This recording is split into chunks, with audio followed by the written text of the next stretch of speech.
알겠습니다.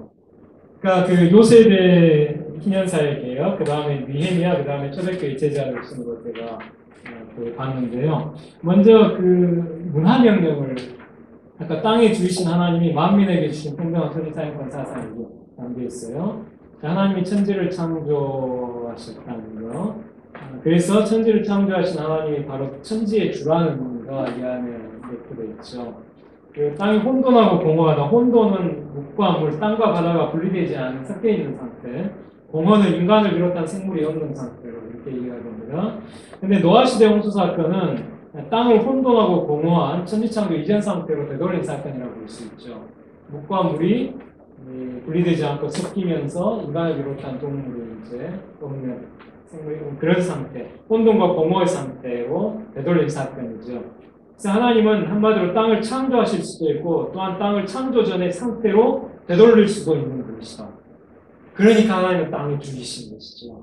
땅을 창조하실 수도 있고 땅을 창조 전 상태로 돌릴 수 있는 땅의 주이심을 선언하는 의미가 담겨 있습니다. 그러니까 창세기를 이해할 때 굉장히 깊고 다양한 의미들이 있습니다.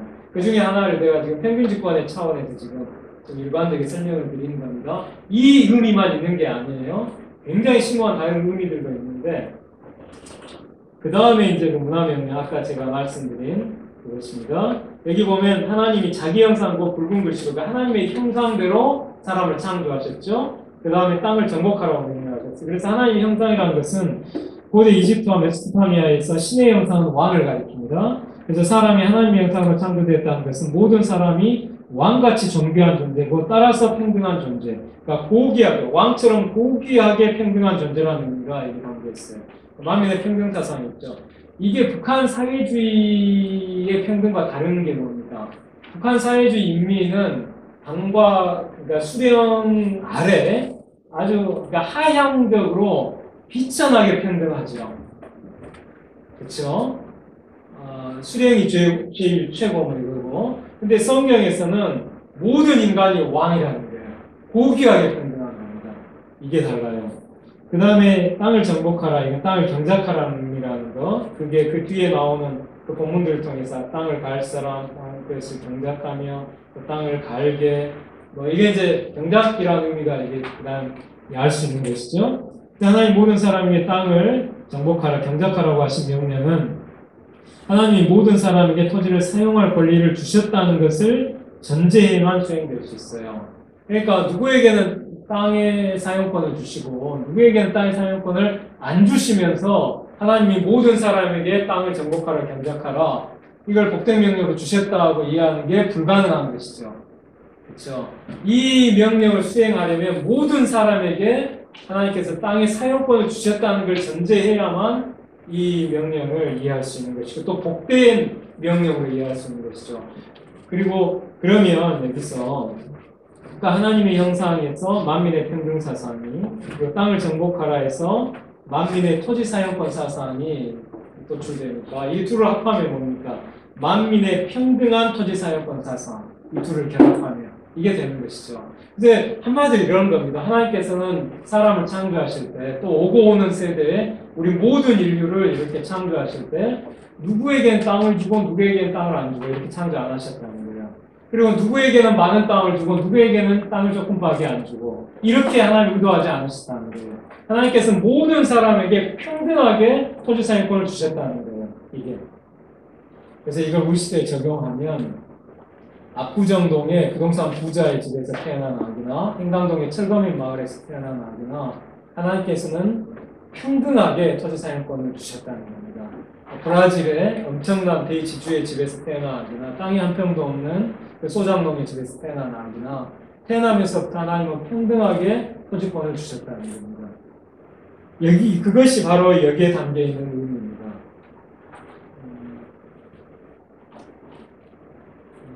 그리고 이제 선악과를 먹지 말라는 명령은 이제 에덴 토지 사용 계약 조건이라고 볼 수 있습니다.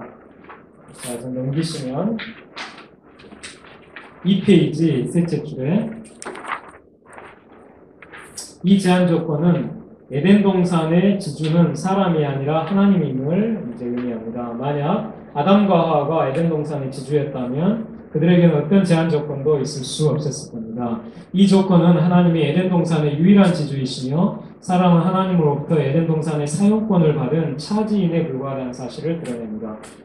그래서 이 조건, 선악과를 먹지 말라는 이 조건은 하나님이 사람과 맺은 에덴 토지 사용 계약의 조건이었던 것입니다. 그래서 이 조건을 아담과 하와가 어겼을 때 그들은 에덴 동산으로부터 추방당했던 것입니다. 만약 아담과 하와가 에덴 동산의 지주였다면 그들은 에덴 동산에서 쫓겨나지 않았을 겁니다. 자기 땅인데 왜 쫓겨납니까?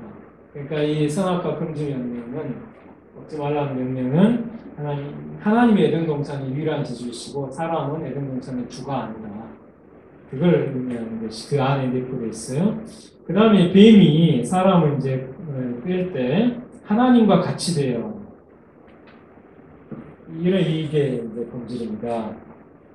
뱀은 사람에게 하나님과 같이 될 수 있다는 욕망을 부추겼고 이 욕망 때문에 사람은 범죄하고 말았습니다. 희년정신의 근본은 하나님의 왕권, 하나님의 주권입니다. 아담과 하와는 하나님과 같이 되려는 욕망 때문에 범죄했고 그 결과 에덴 동산에서 쫓겨났습니다. 아담과 하와는 하나님의 왕권과 주권을 무시하고 자신들의 왕권과 주권을 세우려 하다가 심판을 받았습니다. 하나님의 왕국이 아니라 사람의 왕국을 세우려는 모든 욕망은 아담과 하와의 본질에 담긴 것과 동일한 반인연적인 욕망입니다. 아담과 하와 후에도 인류는 같은 욕망 때문에 바벨탑을 쌓다가 하나님의 심판을 받고 말았습니다. 그래서 하늘에 닿게 하여 우리 이름을 내자. 바벨탑 쌓을 때 역시 같은 욕망 때문에 바벨론은 하나님의 심판을 받아 멸망합니다. 이사야 선지자가 지금 바벨론에 대해서 예언을 합니다. 뭐라고 하냐면 네가 네 마음에 이르기를 내가 하늘에 올라 하나님의 묵별 위에 내 자리를 높이리라. 내가 북극지폐 산 위에 앉으리라. 가장 높은 구름이 올라 지극히 높은 이와 같아지리라. 나나이가 같이 되려고 하는 거, 이것이 이제 반인이라는 사상, 아주 핵심입니다. 이게. 그 다음에 이제 이걸 전제로 해서 이제 요셉을 보겠습니다. 요셉은 한마디로 하나님의 영에 감동이 되어 고난 중에 기독교 경세를 준비하고 나중에 이제 애국 토지 계획을 이루어낸 사람인데요. 여기 그 성구나 함께 읽으면 좋겠습니다. 같이 읽겠습니다. 시작. 이제 바로께서는 명철하고 지혜 있는 사람을 택하여 애국 땅을 다스리게 하시고 바로께서는 또 이같이 행하사 나라 안에 감독관들을 두어 그 7배 중년에 애국 땅의 5분의 1을 거두되 그들로 장사할 국면의 모든 공물을 거두고 그 공물을 바로의 손에 돌려 양식을 위하여 각 성에 쌓아두게 하소서. 이와 같이 그 공물을 땅에 저장하여 애국 땅에 임할 7배 중년에 대비하시면 땅이 이 흉년으로 말미암아 망하지 아니하리라. 바로와 그의 모든 신하가 이 일을 좋게 여긴지라. 여기 바로의 꿈을 해석을 해주니까 바로가 이제 놀랬죠. 그래서 이제 우리가 어떻게 하면 좋겠느냐 정책 조언을 구했는데 그때 요셉이 이 얘기를 합니다. 붉은 글씨로 애굽 땅의 5분의 1을 거둬라. 모든 건물을 거둬라. 이게 무슨 뜻인가 하면 이게 애굽 땅의 면적의 5분의 1을 왕이 몰수하라. 이런 말이 아니고요. 애굽 땅의 소산의 5분의 1을 세금으로 거둬라. 5분 1세를 정책을 시행하라는 것입니다. 그리고 그 5분의 1 그 세금으로 걷는 그 5분의 1을 모두 그 세금으로 거둬라. 그래서 모든 곡물, 그 모두는 전체 수확물, 애국 농민의 수확물 100%를 다 몰수한다 이게 아니에요. 5분의 2 수확물을 모두 세금으로 거둬라. 이런 정책 조언입니다. 여기에 대해서는 대부분의 신학자들 견해가 일치합니다. 라고 말씀드립니다. 이게 이제 3페이지에 바로 아까 제 읽은 그겁니다. 레기 17장 9절에 그리고 그 땅의 10분의 1 곧 그 땅의 곡식이나 나무의 열매 그 10분의 1은 여호와의 것이니 여호와의 선물이다. 그러니까 레위 지파가 땅의 그 면적의 10분의 1을 받은 것과 똑같다는 것이죠. 그 땅의 소산의 10분의 1을 받은 게, 그러니까 땅의 면적의 10분의 1이나 땅의 소산의 10분의 1이나 같다는 게 이게 히브리적 상식이기 때문에, 관념이기 때문에 아까 요셉이 그렇게 얘기를 한 겁니다. 땅의 5분의 1을 거둬라. 그건 땅의 수확의 5분의 1을 거둬라. 소산의 5분의 1을 거둬라. 그런 의미라고 하는 걸 지금 설명을 드린 겁니다. 그 다음 성구를 같이 읽겠습니다. 그러므로 요셉이 애굽의 모든 토지를 다 사서 바로에게 바치니 애굽의 모든 사람들이 기름에 시달려 각기 토지를 팔았습니다. 땅이 바로의 소유가 됩니다. 요셉이 애굽 땅 끝에서 저 끝까지의 백성을 성읍들에 옮겼으나 제 사람들의 토지는 사지 아니하였으니 제 사람들은 바로에게서 녹을 받았느니라. 바로가 주는 녹을 먹으므로 그들이 토지를 팔지 않았으니라. 요셉이 백성에게 이르되 오늘 내가 바로를 위하여 너희를 모아 너희 토지를 샀노라. 여기 종자가 있으니 너희는 그 땅에 우리와 수수의 5분의 1을 바로에게 상납하고 5분의 3은 너희가 가져서 토지의 종자로 삼고 너희의 양식으로 삼고 너희 가족과 너희 나라의 양식으로 삼노라. 그들이 이르되 주께서 우리를 살리셨사오니 우리가 주께 은혜를 입고 바로의 종이 되겠나이다. 요셉이 애굽 토지법을 세우매 그 5분의 1이 바로에게 상납되나 제사장의 토지는 바로의 소유가 되지 아니하여 오늘날까지 이르니라. 여기 보시면 이제 추수의 5분의 1을 이제 바로에게 바쳐라 이렇게 되어 있죠. 그 제사장의 땅을 제외한 나머지 땅들을 다 그렇게 하는 겁니다. 그 밑에 설명을 읽겠습니다. 요셉은 소년 시절에 꾼 두 번의 꿈, 형제들의 곡식단이 자신의 곡식단에 절하는 꿈이고 해와 달과 별들이 자신에게 절하는 꿈. 이 꿈이 두 번 반복됐다는 건 반드시 이루어진다는 겁니다. 그를 통해 자신이 나중에 지도자가 될 것이라고 생각하고 그 관심을 개인사에 함몰시키지 않고 사회공동체의 중요한 사안들에서다 쓸 것입니다. 요셉은 노예 생활과 죄수 생활을 하면서 그 고난의 시간을 무의미하게 보내지 않고 동료 노예들의 신세 타령과 고관 죄수들의 국정 이야기를 들으면서 땅 없는 애굽 사람들이 노예로 전락하게 되는 원인이 바로 토지 문제에 있으며 애굽 사회 문제들의 대다수가 토지 문제에서 비롯되고 있음을 통찰했을 것입니다. 그러니까 노예로 있으면서 동료 노예들이 내가 어쩌다가 내 노예가 됐는고 뭐 그런 신세 타령 얘기를 들으면서 땅 없는 그 농민들이 땅 문제 때문에 그리고 여러 가지 이런 문제로 이제 노예가 됐다고 하는 걸 알게 됐고 또 고관 죄수들 이렇게 보살피면서 그 간수로서 죄수로서 있을 때 그렇게 국정의 아주 핵심이 이제 토지에 대한 정책이었다고 하는 걸 이렇게 통찰했을 거라는 겁니다. 그러나가 요셉은 하나님이 함께 하시는 사람이었고 하나님의 영에 감동된 사람이었기 때문에 애굽 토지 문제에 대한 하나님의 뜻이 무엇인지 고민했을 것이고 하나님의 뜻에 부합하면서도 애굽 토지 문제를 해결할 수 있는 대안을 찾았을 것입니다. 그 과정에서 요셉은 땅을 창조하시고 땅의 유일한 주가 되시는 하나님이 모든 사람에게 평등한 토지 사용권을 주셨다는 아까 창조명령과 명령에 담은 그 뜻을 깨닫게 됐을 것이며 더 나아가 당시 바로의 왕정이라는 애굽의 제한 조건 하에서 만민의 평등한 토지 사용권이라는 하나님의 뜻에 최대 근사치적으로 부합하는 토지제도 개혁 방안을 모색했을 것입니다.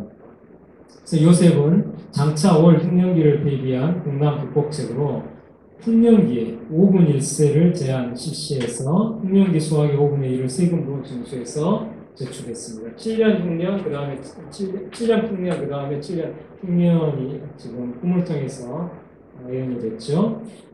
요셉은 그 후 흉년기에 애굽 지주들의 탄원을 받아들여 제사장들의 땅을 제외하고 애굽 지주들의 모든 땅을 사서 바로의 소유를 만들었습니다. 요셉은 유상 매수, 무상 분배 방식의 토지 왕유 경자 영전이라는 토지 계획을 한 것입니다. 만드시면 요셉은 애굽 지주들의 땅을 사들인 후에 땅 없는 농민들을 포함하여 애굽의 모든 농민들을 성읍들로 이주시켰어요. 그러면서 지주들의 토착 권력을 해치하고 애굽 모든 농민들에게 토지 사용권을 평등하게 나누어줬습니다. 그리고 요셉은 애굽 농민들이 왕이자 이제 지주인 바로에게 기존의 세금으로 납부해온 5분 1세 거기에 더해서 새로 납부해야 할 지대가 있죠. 아까 5분의 1세는 다 원래 냈던 것이고 그 다음에 이제 지주가 됐으니까 지주가 된 바로에게 소장료, 지대를 또 내야 됩니다. 지대는 땅지 대가에 대해서 토지 사용의 대가, 땅 사용료를 지대라고 합니다. 그것을 합해서 세금과 지대를 합해서 5분의 1을 내도록 했죠. 5분의 4 농민이 갖도록 했습니다. 그러니까 농민들이 지주가 된 바로에게 새로 납부해야 할 지대는 0인 것이죠. 아까 세금 5분의 1에 지대를 더한 결과가 5분의 1이었잖아요. 그러니까 지대는 0이었다는 것이죠. 그러니까 요셉은 기존 세금인 수확량의 5분의 1에 지대를 한 푼도 더하여 받지 않는 자비로운 정책을 실시한 것입니다. 요셉 토지개혁이 그럼 각 계층에 미친 영향을 보면 기존의 소작 농민들은 과거에는 지주에게 수확물 중에서 높은 지대를 내고 우리 역사상 이게 수확물의 절반을 보통 냈어요. 근데 보통 세계의 다른 나라들 보통 한 절반 냈습니다. 근데 일제강점기에는 우리는 심하면 북쪽보다는 남쪽이 훨씬 더 그게 심했고 그래서 한 심하면 80%, 90%까지 수확물에 그걸 지주들에게 소작농민들이 내야 됐어요. 그러니까 도저히 먹고 살 수가 없어서 소작농민들이 간도로 시베리아로 이렇게 이주를 해가게 된 것입니다. 그런 역사를 이렇게 놓고 보면 이때 이제 애국 토지제도 하에서 아마 최소한 수확물의 절반을 농민들은 지주에게 냈을 겁니다. 그리고 나머지로 궁핍하게 지내거나 또 빚을 지고 살다가 흉년이라도 들면 빚을 갚지 못해 노예로 팔려간 거예요. 애국 농민들이. 그러나 이제 토지개혁 후에는 바로에게 수확의 5분의 1만 내면 되고 나머지 5분의 4를 갖게 됨으로써 빈곤에서 벗어나 넉넉하게 살 수 있게 되었을 겁니다. 그러니까는 그 전에는 지주들에게 절반을 내고 나머지 절반 50%를 가지고 정말 가난 가운데 허덕이면서 살다가 노예화가 되는 그런 문제가 있었지만 이제는 이제 그 20%만 내고 나머지 80%를 애국 농민들, 소작 농민들이 갖게 되니까 정말 경제적으로 큰 이익이 되고 더 이상 뭐 가난 때문에 또 노예가 돼서 팔려가는 그런 일들이 이제 사라지게 됐다는 것이죠. 그 다음에 기존의 자격 농민들, 자기 땅을 경작하는 농민들은 과거에는 바로에게 세금으로 수확의 5분의 1을 냈고 이제 토지개혁 후에는 바로에게 세금과 지대를 합하여 5분의 1을 내니까 납부 액수 측면에서는 차이가 없게 되는 것이죠. 자격 농민은. 마지막으로 기존 대주주들은 과거에는 일하지 않고 소작 농민들로부터 지대를 받아서 화려하게 살았지만 토지개혁 후에는 더 이상 지대를 받지 못하니까 스스로 일하지 않으면 안 되게 됐을 겁니다. 그에 따라서 불로소득에 기대어 사는 유한계급의 삶을 청산하고 열심히 일하는 삶을 살게 되었을 거예요. 일하지 않으면 이제 먹을 것도 없는 것이죠. 이때 지주들도. 그러면 이제 요셉 토지개혁이 사회경제에 미친 효과를 보면 먼저는 대토지 소유제와 지주소작제 그리고 고율 지대제를 타파했을 겁니다. 그리고 땅 없는 농민들의 노예화를 방지했고 했을 것이고 향촌 지주들의 땅 없는 농민들에 대한 지배 역시 타파했을 겁니다. 왜냐하면 다 성읍들 다른 데로 이주시켜 버렸거든요.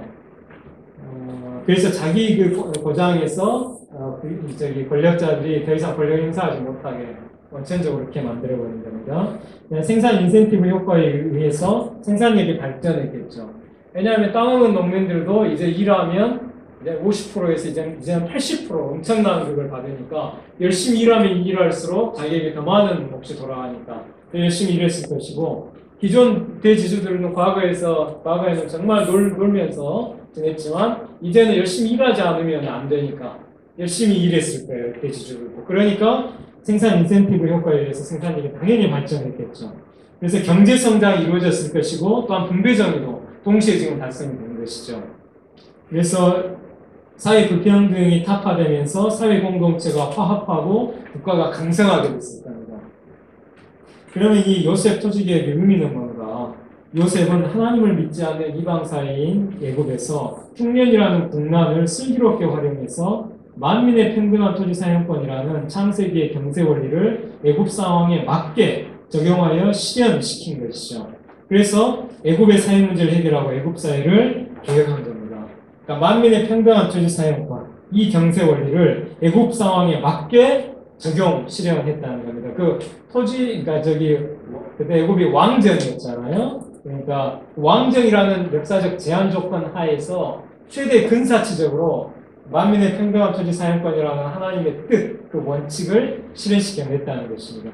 그래서 요셉은 오늘날 기독교인들이 성경의 경세 원리를 현대적으로 적용해야 할 영역을 교회로만 제한하지 않고 교회에서 우선적으로 실천하면서 또한 사회에서도 최대 근사치적으로 실현함으로써 성경적 사회개혁을 위해 노력해야 한다는 당위와 모범을 보여줍니다. 어떤 분들이 그런 얘기를 하세요. 신약법을 얘기하면 그 하나님의 말씀 성경은 이제는 이제 영적 이스라엘인 교회에게 주신 거니까 교회가 그것을 실천하면 되지. 그것을 왜 일반 하나님을 안 믿는 사람들은 섞여 사는 세속 사회에 그것을 그 원칙을 실현 적용시키려고 하느냐. 이런 반론을 많이 펴요. 그럼 교회에서만 해야 된다. 사회에 이거 적용하면 절대 안 된다. 이렇게 얘기하는 분들이 굉장히 많이 있습니다. 거기에 대해서 요셉을 생각해 보면 애굽 이방 사회의 그 한복판이잖아요. 하나님을 믿는 사회가 아니잖아요, 애굽이.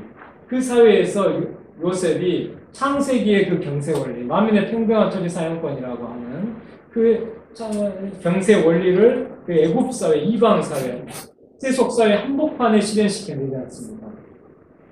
그게 우리에게 이게 교회에서 먼저 우선적으로 실천해야 마땅한데 그걸로 절대 국한하면 안 된다는 걸 잘 보여줘요. 사회에서도 이걸 최대한 우리 사회의 역사적인 제한 조건에 맞게 최대한 실현시켜내려고 노력해야 된다. 그 당연 모범을 잘 보여준다는 것이죠, 요셉이. 자, 느헤미야 이후로는 다음 시간에 해야 될 것 같습니다. 여기까지 혹시 질문 있으십니까? 아까 그 집을 짓고 있는 토지는 그 소유가 가능한 건가요? 성 안에 주택 말씀이십니까? 성 안이든 성 밖이든 주택 성 안의 주택은 영원히 소유한다고 합니다. 그런 토지는 이제 하나님이 말하는 토지법에 들어가지 않는 주택을 위해 두는 거죠. 그러니까 촌락의 그 주택의 경우하고 성안의 주택이 아까 달랐지 않습니까? 촌락의 주택은 아무래도 이제 이렇게 생각을 해보시면 촌락에 이제 땅이 이렇게 있고 그 땅에 이제 집이 한 채 이렇게 있는 것이죠. 그러니까 그 촌락의 그 주택은 땅과 똑같이 취급을 해가지고 영원히 사고 팔릴 수 없고 희년까지만 사고 팔 수 있고 희년전 언제든지 누릴 수 있고 희년에는 그 집을 회복하게 땅과 똑같은 제도로 그렇게 두신 것이죠. 다만 이제 성 안의 집의 경우에만 나그네 주거권을 보호하기 위해서 이렇게 사고판 지 1년 안에만 물기가 가능하고 1년이 초과되면 물을 수 없고 그 집을 산 나그네의 영원한 소유로 확정을 시키시는 것을 그렇게 얘기하는 것이죠. 그러면은 그 성안의 그 가옥은 예. 영원한 그 그렇죠. 사유화가 그렇죠. 그렇게 보는 것이죠. 극빈층 주택이요? 극빈층은 소유권을 넘긴 게 아니라 행랑채에 대한 그 무료 임대주택 사용권을 넘긴 것이죠. 임대주택 사용권을. 그래서 이 사람이 이제 아마도 이제 나중에 이제 희년이 돼서 땅과 집을 고향에서 회복하게 될 때가 되면 자연히 거기를 떠나겠죠. 그 집의 행랑채의 소유권은 여전히 그때나 희년이나 언제나 그 집 주인에게 있고 임대주택의 사용권만 이제 아마 무료로 살게 하면서 2년까지 그렇게 했겠죠. 나그네들만 예. 성 안에서는 나그네뿐만 아니라 일반 그 히브리 사람들도 성 안의 주택의 경우에는 자기 소유로 그렇게 보장을 해주셨다. 그렇게 봐야 맞겠죠. 예. 우리 성 안의 토지는 값이 비쌌을 것 같은데요. 좀 그렇죠. 근데 그것도 소유를 인정을 해주고 예. 이게 좀 그러니까 이제 하나님의 말씀의 그 초점이 약자들에게 초점이 있는 겁니다. 그러니까 나그네의 주거권을 보장해 주기 위해서 나그네가 아닌 일반 히브리 사람들의 성 안의 주택의 소유권까지도 인정을 해버리신 것이죠. 아까 이 말씀드린 희년을 상상해봤을 때 그러니까 만약 내가 그 사람이 30세의 희년이었어요. 50년이 지났는데 80에 돌아가셨어요. 이렇게 그 자식이 그거를 이렇게 50년 이게 어떤 뭐 땅이 국유화는 아닌 거고 다 지금 개인 소유인 것 같은데 어떤 방식으로 이게 실현됐을까가 저희 지금의 어떤 상상력으로는 궁금하더라고요. 그러니까 이제 이스라엘 사람들이 이스라엘 율법에서 이제 안식년에 6번 되고 그다음 마지막 안식년 이제 17에 49년이 되면 이듬해는 이제 희년이다. 이런 게 사람들이 다 알고 있죠. 백성들이 다 안 상태에서 이제 희년이 되면 이제 땅을 원래 그 기업으로 받았던 사람들에게 그 땅을 판 그 사람들에게 이제 다 돌려줘야 된다. 다 이렇게 이제 다 생각을 하고 그렇게 있고 그러니까 이제 자연스럽게 희년의 땅을 회복시켜주는 게 속죄일에 이제 희년을 회복시켜주는 게 이스라엘 사람에게는 하기 기본적인 상식으로 이제 통했던 것이죠. 그러면 이스라엘 현재 예. 이스라엘 땅에서 희년의 이런 문제라든지 예. 그런 상황들이 현재 실천이 되고 있다고 해요. 현재 1948년에 건국된 현대 이스라엘에서는 이스라엘에는 헌법이 없고 기본법 제도인데 그래서 토지 기본법이 있습니다. 토지 기본법에 의해서 이스라엘의 땅은 구조화되어 있습니다. 구조화되어 있고 그리고 이제 이게 희년 50년마다 땅을 이제 다시 이렇게 재분배를 하고 하는 걸 국가 제도로는 실행하지 않지만 경건한 유대인들이 자발적으로 개인적으로 이것을 실행하려고 노력을 한다고 제가 알고 있어요. 그래서 지금이 이제 안식년이고 이제 가을이 되면 희년이 이제 선포된다고 합니다. 이 희년이 어떤 사람 주장하기를 70번째 희년이라고 해요. 그래서 70 곱하기 50 하면 7, 5, 35, 3,500년 전. 아마도 이제 여리고 함락, 여리고 여단강을 건너서 여리고성을 함락시킨 그때를 희년의 원년으로 삼을 것 같아요. 제 생각에는. 그래서 그때부터 이제 계수를 해가지고 지금 이제 70번째 희년이 이번 이제 올해 가을 속죄일에 이제 선포가 되는 것을. 그래서 안식년에 땅을 쉰다고 했잖아요. 그리고 또 희년에 땅을 쉬니까 이미 지금은 안식년이고 현대 이스라엘 지금 현재. 그래서 신문 기사에 이제 안식년에 땅을 쉬니까 농작물 재배를 안 하니까 농산물 그 수요에 비해 공급이 딸리니까 외국에서 농산물 수입을 좀 많이 하고 있다. 이런 얘기가 언론 기사에 좀 나왔다 그래요. 그러니까 이건 그러니까 개별적으로 경건한 유대인들이 이렇게 지키는 것이지 국가 차원에서 땅의 안식을 강제로 이렇게 하고 하지는 않습니다. 이스라엘 현대 국가는 세속 국가입니다. 그래서 이 경건한 유대인들의 사상하고 현대 이스라엘의 지금 이런 거 하고 이렇게 충돌이 많습니다.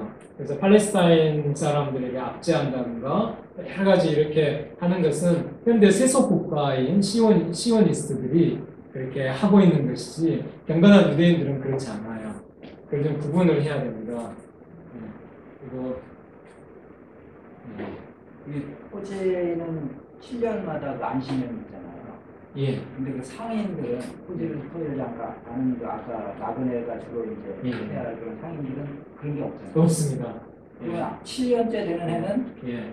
그 토지를 소유한 그 이스라엘 사람들은 농사도 안 짓고 그냥 안 짓고 그렇죠. 그냥 사는데 예, 예. 이 상행일을 한 사람들은 예. 그 해도 계속 상행일을 하는 맞습니다.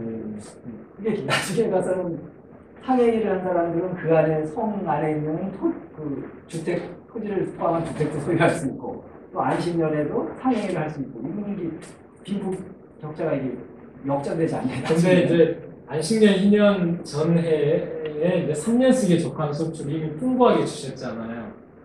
아까 하나님께서. 예, 그러니까 그 소득 격차가 이렇게 크지는 않았을 겁니다. 이미 3년씩의 족한 소출이 풍부하게 히브리 사람은 다 있는 것이고 그 상업이나 수공업을 해야 되는 나그네들은 그런 그 3년씩의 족한 그 소득이 없잖아요 지금. 그러니까 해마다 그 노동을 해야 되는 것이죠. 그렇지만 그 나그네들도 이제 안식년 또 희년의 그 초막절이 되면 하나님의 법을 이렇게 배우고 하는 그런 것들 이제 참여를 해야 되고 하죠. 이 나그네들은 하나님을 믿겠다는 그런 그 결단으로 이스라엘 사회에 들어온 사람들입니다. 그리고 이걸 조금 더 응용을 해보면 룻기에서 나오미 가족이 베들레헴을 떠나서 모압으로 이주를 할 때 땅과 집을 어떻게 하고 갔겠습니까? 그 생각을 해보면 자세히 보면 저는 이해할 때 땅은 희년까지 팔고 갔을 거예요. 왜냐하면 땅을 팔고 가는 게 이익이거든요. 땅을 팔고 갔다가 몇 년에 다시 올 때 다시 물으면 되거든요. 근데 만약 땅을 안 팔고 가면 다시 돌아올 때까지 그 기간 동안에 그 땅 사용료 값은 그만큼 자기들이 손해가 되죠.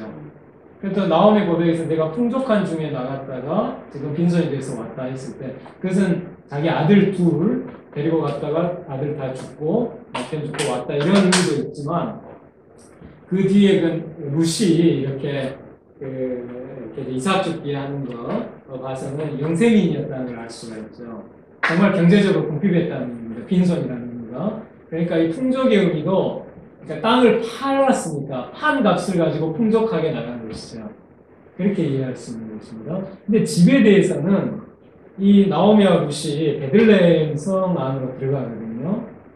성 안에. 근데 거기에 뭐 집을 샀다 뭐 이런 말도 없어요. 그런 이제 생각했을 때 만약 이걸 팔고 갔다가 1년 초과돼서 만약 돌아오게 되면 이걸 물을 수가 없거든요. 그러니까 그 집은 아마 안 팔고 갔을 거예요. 베들레헴 성의 집은. 그러니까 오자마자 베들레헴 성 안으로 바로 들어가서 자기 집 안에 들어간 것이죠. 만약 그걸 살려고 했다면 나오미와 룻한테 또 돈이 있어야 돼요. 근데 이 영세민인 나오미와 룻에게 이삭 죽기로 연명을 해야 될 그들에게 그 돈이 있을 리가 없죠. 그러니까 바로 가서 자기 집을 안 팔고 떠났다고 전제해야만 그 자연스럽게 해석이 될 수가 있는 것이죠. 그러니까 이 표지법 주택법을 이렇게 보면 굉장히 이제 룻기 같은 거 읽을 때도 응용해서 안 보이던 것들을 볼 수가 있습니다. 이제 다음 시간에 이제 느헤미야 이유를 할 텐데요. 느헤미야가 예수님을 대표하는 굉장히 중요한 일을 합니다. 이게 굉장히 중요한데 여러분 여기 느헤미야 있고 그 다음에 제자들 희년사에 개혁해서 신약 성경 나오고 제자들 하고 그 다음에 10쪽에 보시면 구약시대의 희년법 준수 여부가 있어요. 그러니까 많은 신학자들이 그 법이 구약시대에 한 번도 안 느껴졌다 뭐 이렇게 주장을 한 것에 대해서 제가 그렇지 않다 이렇게 이제 논증을 한 겁니다. 그래서 이거 꼭 한번 보십시오.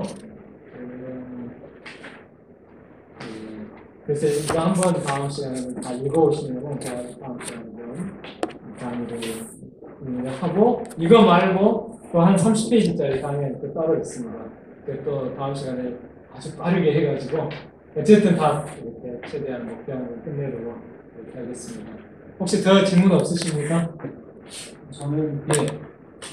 지금 우리 시대에서 지금 이거를 생각할 때 굉장히 큰 단절이 있다고 생각하는데 사실은 유럽이라는 사회를 보면 기독교의 세계관과 정신들이 계속 불가나면서 발전한 사회잖아요.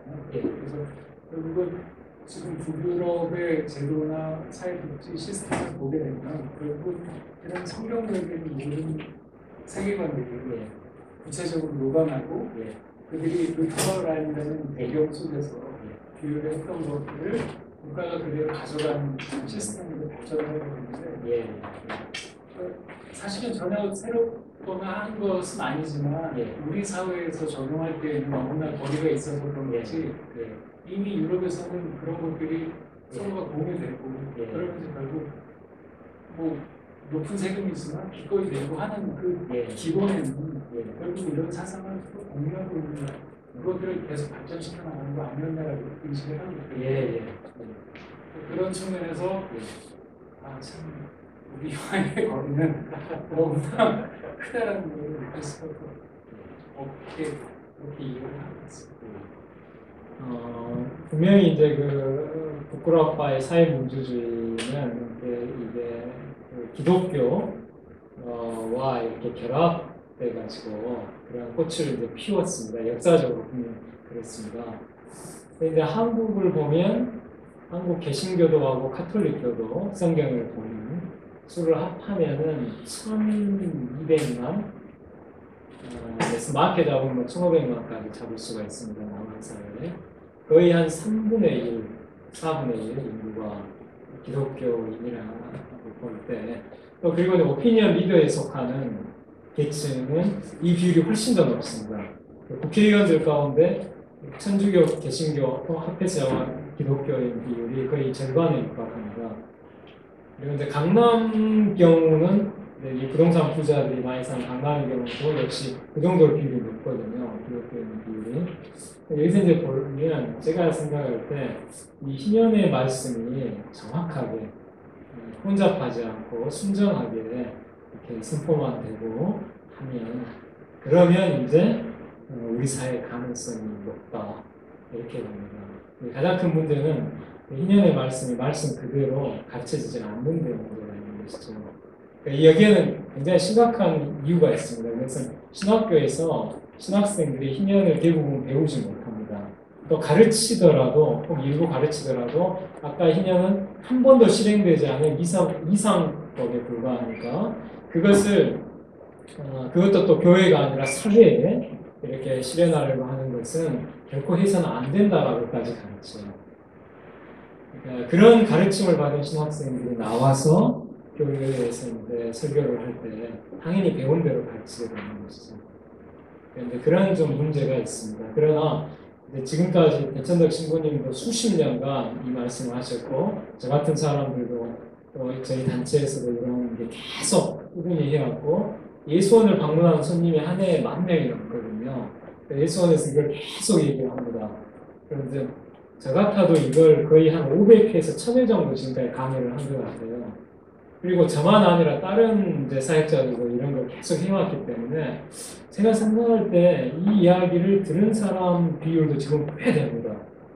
그러면 이런 노력을 우리가 계속 해 나가면서 그러면서 기독교 경제를 해낼 수 있는 그런 정말 신실한 기독교인 정치 집단이 연결이 되고, 또 기독교인이 아니더라도 이것이 인간의 이상에 옳다고 보고 이게 따르는 기독교인이 아닌 그런 정치인들 가운데 신념을 가진 사람들이 결합을 해주게 되면, 그러면 이게 실행 가능성이 있습니다. 그러니까 이게 이제 사실 권력 관계로 보면 우리 사회의 권력을 갖고 있는 사람들은 다 부동산 부자겠지만요. 그러니까 입법, 행정, 사법, 선권을 갖고 있는 사람들이 다 이들입니다. 그래서 또 이제 경제 권력이라고 하는 또 재벌도 다 부동산 부자겠지만, 심지어 조직폭력도 다 부동산으로 이렇게 좀 하고 있어요. 그런 점에서 볼 때 이제 이것을 하는 게 개혁을 실현하는 것이 불가능한가 아니냐, 이런 생각을 우리가 가질 수 있습니다. 그러니까 하나님을 변수에서 빼버리면, 그러니까 이건 사실 불가능합니다. 우리가 이제 아무리 이제 사람 20대 80 사회로 80%의 이제 사람들이 이 법의 혜택을 받게 될 거라고 보고 20%가 손해를 볼 거라고 이렇게 보더라도, 워낙 권력 자체를 이쪽이 다 갖고 있기 때문에 실행하는 건 불가능하다, 계란으로 바위치기다, 이렇게 보는 게 사실 냉정한 현실 분석이 맞습니다. 그런데 이제 우리는 이제 하나님을 믿거든요. 근데 아까 희년이 선포되는 것은 사람이 자기 힘으로 자기가 왕이 돼서 사람의 왕국에서 실행하는 게 아니라 하나님이 왕으로 임재하셔서 성령 하나님께서 오셔서 희년이 이제 선포되는 거라고 제가 말씀드렸잖아요. 그러니까 그 차원이 있는 겁니다. 그러니까 이 손모호 교수님을 비롯해서 선지자적 비관주의를 얘기하시는 분들의 경우는 둘 중에 인간의 죄성만 봅니다. 그러니까 인간의 죄성을 보니까 비관적인 것이죠. 불가능한데 이걸 실현하는 것이. 그러나 인간의 죄성을 압도하면서 임하시는 하나님의 권능, 성령 하나님의 역사, 그 부분을 보면 그런 낙관적일 수가 있는 것이죠. 이 두 측면을 다 이제 균형 있게 봐야 됩니다. 인간의 죄성, 그것을 간과하지 않으면서도 하나님의 역사를 우리가 봐야 되고, 그 역사에서 보면 이것이 실행되지 않으리라고 그렇게 그 생각을 가져서는 안 됩니다. 실행될 수도 있습니다. 하나님의 은혜를 주시면. 아니, 전세와 자가에 대해서 생각을 하게 되는데요. 아까 말씀하실 때 하나님 앞에서 뭔가를 소유하려는 건 어리석은 것이다.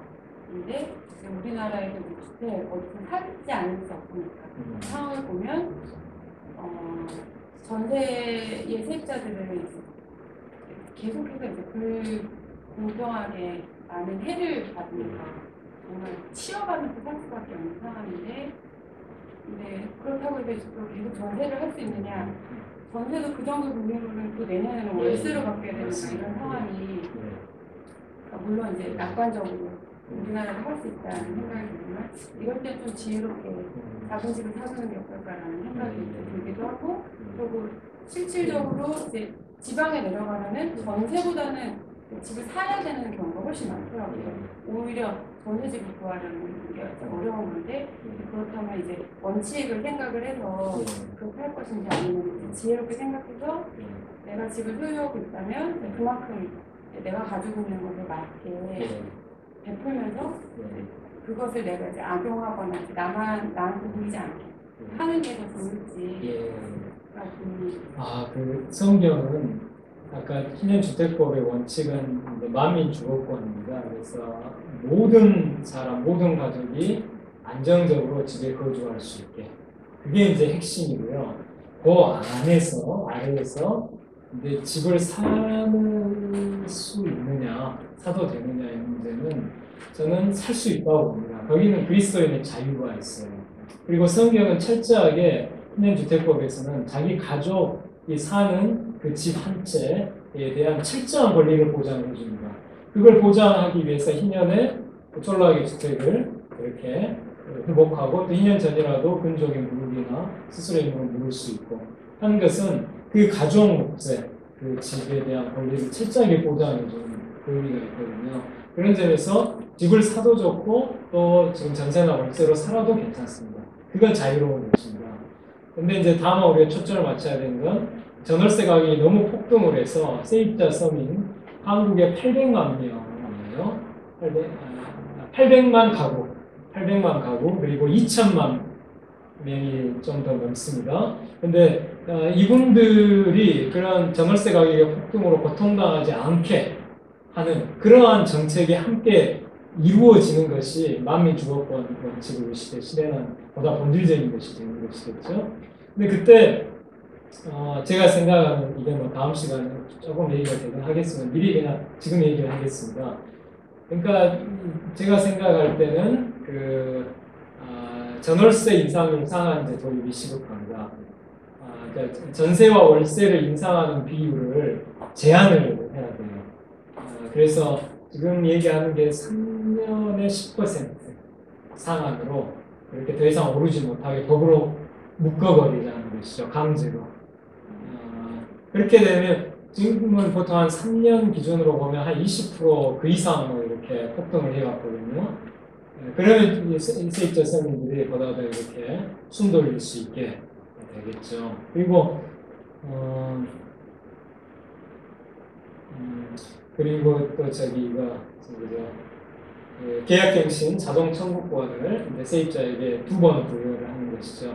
그래서 이제 3년, 지금 계약 기간 2년이잖아요. 그걸 3년으로 연장을 하고, 연장하는 이유는 그 중고등학생들 학제가 3년씩이잖아요. 그래서 아이들이 이것 때문에 이사해서 친구관계라든가 교우관계 또 청소년 정서 이런 거 고려해서 3년으로 이렇게 연장하면서 그 3년에 전월세 인상률 10%로 하고 또 그걸 2번 그 자동 계약갱신 청구권을 부여하면 그러니까 3년 계약 기간 끝난 후에 세입자 서민에게 자동 계약갱신권을 부여를 하니까 그러니까 이사를 안 해도 되는 거예요. 원하면 이사할 수도 있지만 세입자 서민이 원하면 그 집에 계속 살 수가 있게 하고 그다음에 또 3년 후에 또 한 번 더 2번 부여하니까 그러면 또 3년 더 살죠. 그러니까 3년 9년간 원하는 한 그 집에 그 지역에 계속해서 살 수 있게 하는 것이죠.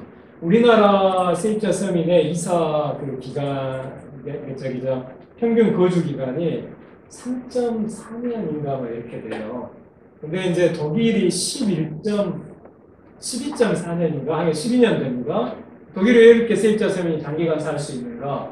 그런 이제 세입자 서민을 보호하는 그런 법적 장치들이 마련됐기 때문에 그런 것이거든요. 우리 선진국이 된다, 우리가 선진사회로 가자고 얘기를 하잖아요. 근데 독일처럼 그렇게 해야 된다는 것이죠. 그래서 그걸 위해서는 아까 이제 자동 계약갱신권을 2번 부여하고 계약기간 3년으로 연장하고 그리고 전월세 인상률 상한 이제 3년에 10%로 제한해버리고 이렇게 하면 세입자 서민들이 좀 숨 쉴 수 있는 살만한 사회를 될 수 있다는 것이죠. 이런 것들이 이제 우리 희년 주택법의 만민 주거권 원칙을 우리 시대에 적용하는 여러 많은 대안들 중에 하나가 되는 겁니다. 그러니까 목표를 만민 주거권에 이제 두고 그걸 실현할 수 있는 대안들을 디테일하게 만들어 가야 된다는 것이죠.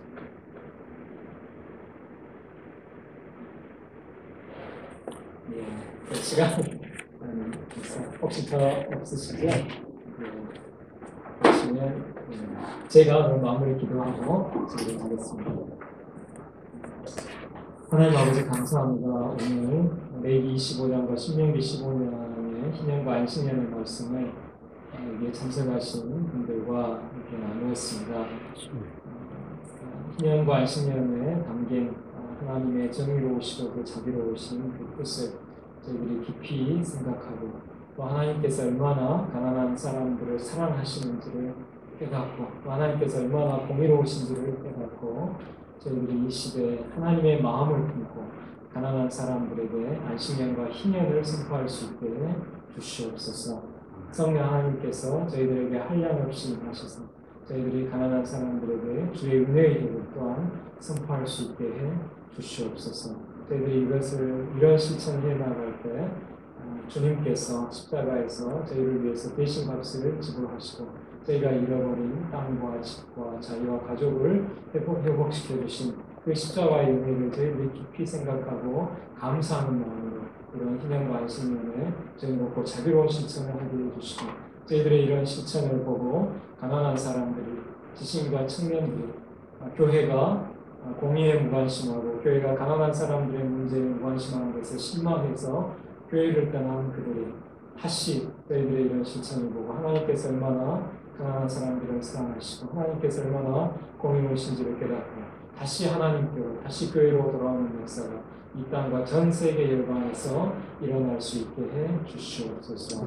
이 모든 것을 통해서 또한 가난한 사람들이 그 빈곤과 그 실업과 그 저임금과 그 심각한 주거의 그 고통 여러 가지 그 고통에서 벗어날 수 있게 해주시고 그들이 하나님께 모든 영광을 돌리게 해 주시옵소서. 그들이 세상의 소금과 빛으로서 살아갈 수 있게 해주시고 모든 영광을 하나님께 돌리게 해 주시옵소서. 교회가 그래서 더 이상 세상으로부터 경멸과 비난을 받지 않고 세상 사람들로부터 존경받는 그런 교회로 회복되게 해 주시옵소서. 이를 위해서 희년 정신을 실천하는 일을 이 땅과 전 세계 열방의 교회와 기독교인들 가운데서 일어나게 해 주시옵소서. 감사하고 예수님의 이름 받들어 기도합니다. 아멘.